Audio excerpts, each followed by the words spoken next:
اذا اللي بغى يدير شي اشهار في القناه ديالنا مرحبا به، ما عليه الا يتواصل عبر الواتساب في الرقم اللي كتشوفوا حاليا في الشاشه 0635 76 37 27 كيفما كان العقار ديالكم.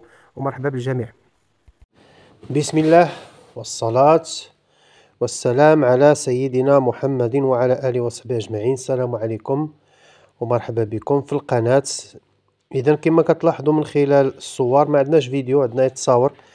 فهادو هنغارات للكراء في سيدي حجاج في الدار البيضاء. كما كتعرفوا سيدي حجاج كتبعد على الدار بجنب الدار البيضاء شي 10 حتى ل 15 كيلومتر، وكتبعد بالضبط على السونتر ديال كازا ب 15 كيلومتر.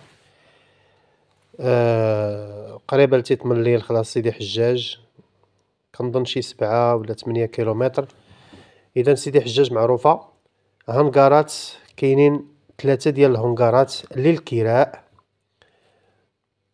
فيهم المكانه ديال 60 امبير 4 فيل، وجايين على الكودرون. غادي نخلي لكم واحد الصوره في اخر الفيديو اللي كتبين لكم الهنغارات وجايين في الطريق، يعني قريبين للكودرون. المساحه ديال الهنغار الاول 350 متر مربع، يعني هنغارات مغطين كما كتلاحظوا. السومه الكرائيه ديال الهنغار الاول 350 متر مربع 12000 درهم و500 12500 درهم. الهنغار الثاني فيه 362 متر، السومه الكرائيه ديالو 12800 درهم.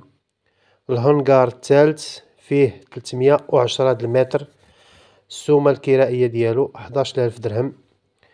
وخلينا لكم الرقم ديال مول هاد الهنغارات. الرقم هو اللي شفتو في الفيديو، نذكر به 0661 32 99 89 هو رقم ديال مول هاد الهنغارات. اذا بالضبط ها الهنغارات فين جاو وهاد الطريق. اذا ها هما الناس اللي عندهم مشاريع، عندهم السلعه باغيين يخبعوها قريبه للدار البيضاء. اذا ها هو هنغارات غزالين.